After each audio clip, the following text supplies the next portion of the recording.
Hello ಸ್ನೇಹಿತರೆ, ನಮಸ್ಕಾರ. MTech YouTube ಚಾನಲ್ಗೆ ಸ್ವಾಗತ. ಇವತ್ತಿನ ವಿಡಿಯೋದಲ್ಲಿ ನಿಮಗೆ ಕರ್ನಾಟಕ SSP ವಿದ್ಯಾರ್ಥಿ ವೇತನಕ್ಕೆ ಅರ್ಜಿ ಸಲ್ಲಿಸಲು ಅರ್ಹತೆಗಳು ಏನು, ಅಗತ್ಯವಿರುವ ದಾಖಲಾತಿಗಳು ಮತ್ತು ಆನ್ಲೈನ್ ಅರ್ಜಿ ನಮೂನೆಯನ್ನು ಭರ್ತಿ ಮಾಡಲು ಏನೆಲ್ಲ ಹಂತಗಳಿವೆ, ನಂತರ ಅರ್ಜಿ ಸಲ್ಲಿಕೆಯ ಸ್ಟೇಟಸ್ ಅನ್ನು ಚೆಕ್ ಮಾಡೋದು ಹೇಗೆ ಎಂಬ ಸಂಪೂರ್ಣ ಮಾಹಿತಿಯನ್ನು ಈ ವಿಡಿಯೋದಲ್ಲಿ ನಿಮ್ಗೆ ತಿಳಿಸ್ಕೊಡ್ತೀನಿ.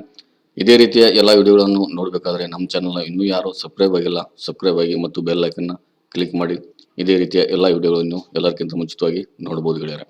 ಬನ್ನಿ ಗೆಳೆಯರೆ, ವಿಡಿಯೋನ ಸ್ಟಾರ್ಟ್ ಮಾಡೋಣ. ಕಳೆದ ವರ್ಷದ SSP ವೇತನ ಈಗಾಗಲೇ DBT ಮೂಲಕ ಜಮಾ ಆಗಿದ್ದು, ಇನ್ನೂ ಹಲವು ವಿದ್ಯಾರ್ಥಿಗಳ ಖಾತೆಗೆ ಜಮಾ ಆಗುತ್ತಿದೆ. ಈಗಾಗಲೇ ಸ್ನಾತಕೋತ್ತರ ಪದವಿ ಓದುತ್ತಿರುವ ಕೆಲವು ವಿದ್ಯಾರ್ಥಿಗಳ ಖಾತೆಗೆ ಹಣ ಬಂದಿರುವ ಫೋಟೋಗಳನ್ನು ಇಲ್ಲಿ ವಿಡಿಯೋದಲ್ಲಿ ನೋಡಬಹುದು. ಕರ್ನಾಟಕ SSP ವಿದ್ಯಾರ್ಥಿ ವೇತನ 2023-24 ಕರ್ನಾಟಕ ಸರ್ಕಾರವು ವಿದ್ಯಾರ್ಥಿಗಳ ಶಿಕ್ಷಣಕ್ಕೆ ಸಹಾಯವಾಗುವ ಹಿನ್ನೆಲೆಯಲ್ಲಿ SSP ಸ್ಕಾಲರ್ಶಿಪ್ ಅನ್ನು ಆರಂಭಿಸಿದೆ.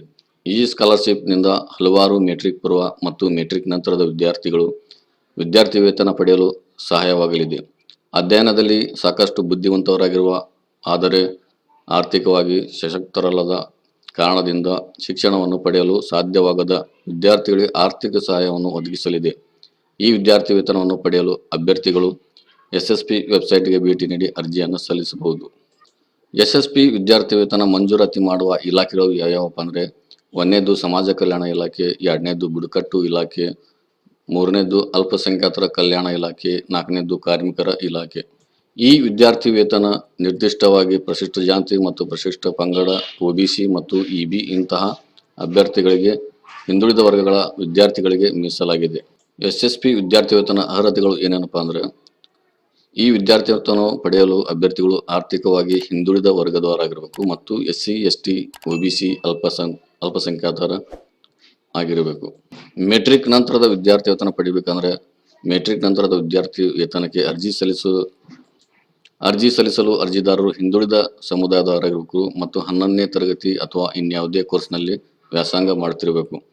ಬಾಲಿಕೆಯರಿಗೆ 30% ಮೀಸಲಾತಿ ಇದೆ. ಅರ್ಹತಾ ಪರೀಕ್ಷೆಯಲ್ಲಿ ಅಭ್ಯರ್ಥಿಯು ಕನಿಷ್ಠ 50% ಅಂಕಗಳನ್ನು ಗಳಿಸಿರಬೇಕು. ಅಭ್ಯರ್ಥಿಯ ಕುಟುಂಬದ ವಾರ್ಷಿಕ ಆದಾಯವು 2 ಲಕ್ಷಕ್ಕಿಂತ ಹೆಚ್ಚಿಗಿರಬಾರದು. ಅರ್ಜಿದಾರರು ಕರ್ನಾಟಕದ ಖಾಯಂ ನಿವಾಸಿ ಆಗಿರಬೇಕು. ಮೆಟ್ರಿಕ್ ಪೂರ್ವ ವಿದ್ಯಾರ್ಥಿ ವೇತನಕ್ಕೆ ಅರ್ಹತೆಗಳು ಏನಪ್ಪ ಅಂದರೆ, ಅರ್ಜಿದಾರರು ಅಲ್ಪಸಂಖ್ಯಾತ ಸಮುದಾಯಕ್ಕೆ ಸೇರಿದವರಾಗಿರಬೇಕು. ಅಭ್ಯರ್ಥಿಯು 1ನೇ ತರಗತಿಯಿಂದ 10ನೇ ತರಗತಿವರೆಗೆ ಯಾವುದೇ ತರಗತಿಯಲ್ಲಿ ಸೇರಿದವರಾಗಿರಬೇಕು. SSP ಮತ್ತು NSP ಅಡಿಯಲ್ಲಿ ಅರ್ಜಿ ಸಲ್ಲಿಸಲು ಅಭ್ಯರ್ಥಿಗಳಿಗೆ ಈ ವಿದ್ಯಾರ್ಥಿ ವೇತನ ಲಭ್ಯವಿರುತ್ತದೆ. ಅರ್ಜಿದಾರರು ಕುಟುಂಬದ ವಾರ್ಷಿಕ ಆದಾಯವು 1 ಲಕ್ಷಕ್ಕಿಂತ ಹೆಚ್ಚಿಗೆ ಇರಬಾರದು.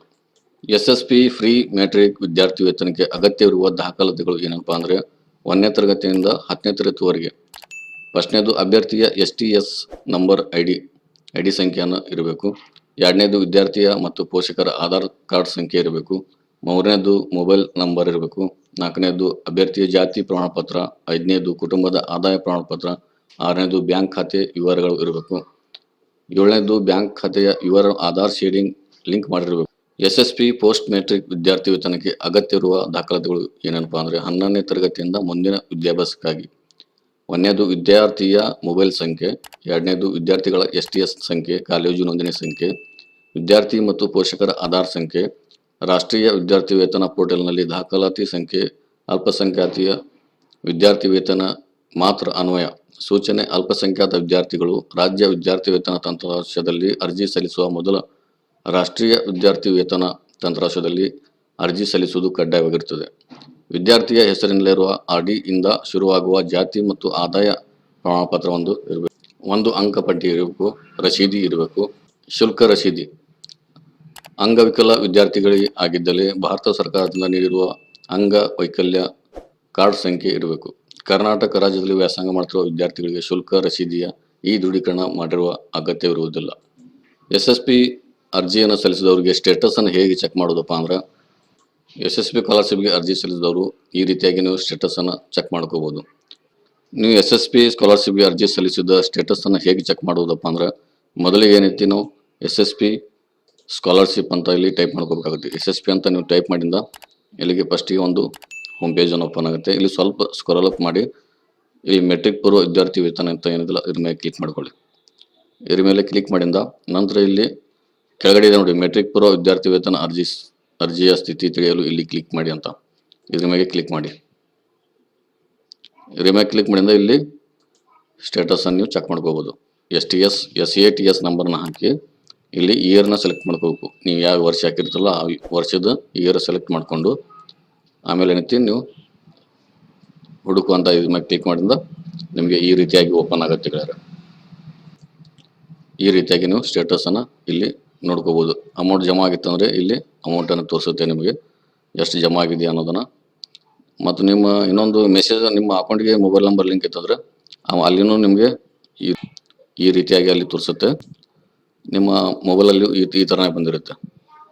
ಇಲ್ಲಿ ಕಾಣ್ತಾ ಇದೆಯಲ್ಲ, ಈ ರೀತಿಯಾಗಿ ನಿಮ್ಮ ಮೊಬೈಲ್ ನಿಮ್ಮ ಅಕೌಂಟಿಗೆ ಜಮಾ ಆಗಿತ್ತು ಅಂದರೆ ದುಡ್ಡು ಈ ರೀತಿಯಾಗಿ ನಿಮ್ಮ ಅಕೌಂಟ್ ನಂಬರು ಮತ್ತು ನಿಮ್ಮ ಅಮೌಂಟ್ ಎಷ್ಟು ಜಮಾ ಆಗಿದೆ ಅನ್ನೋದನ್ನು ಪೂರ ಇಲ್ಲಿ ಟೋಟಲ್ ಅಮೌಂಟ್ ಇಲ್ಲಿ ಕೆಳಗಡೆ ಇರುತ್ತೆ.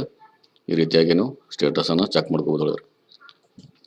ಇವತ್ತಿನ ವಿಡಿಯೋದಲ್ಲಿ ನಿಮಗೆ SSB ಸ್ಕಾಲರ್ಶಿಪ್ಗೆ ಅರ್ಜಿ ಸಲ್ಲಿಸಲಿಕ್ಕೆ ಏನೆಲ್ಲ ಅರ್ಹತೆಗಳು ಇರಬೇಕು ಮತ್ತು ಏನೆಲ್ಲ ನಿಮ್ಮಲ್ಲಿ ದಾಖಲಾತಿಗಳು ಇರಬೇಕು, ಅದಕ್ಕೆ ಯಾವ ರೀತಿಯಾಗಿ ಅರ್ಜಿಯನ್ನು ಸಲ್ಲಿಸಬೇಕು ಅನ್ನೋದನ್ನು, ಸ್ಟೇಟಸನ್ನು ಹೇಗೆ ಚೆಕ್ ಮಾಡಬೇಕು ಅನ್ನೋದನ್ನು ಸಂಪೂರ್ಣವಾಗಿ ನಿಮಗೆ ತಿಳಿಸ್ಕೊಟ್ಟಿದ್ದೇನೆ. ಇದೇ ರೀತಿಯ ಎಲ್ಲ ವಿಡಿಯೋಗಳನ್ನು ನೋಡ್ತಾ ಇರಿ, ನಮಗೆ ಸಪೋರ್ಟ್ ಮಾಡ್ತಾ ಇರಿ. ಇವತ್ತಿನ ವಿಡಿಯೋದಲ್ಲಿ ಇಷ್ಟೇ ಗೆಳೆಯರೆ, ನಮಸ್ಕಾರ.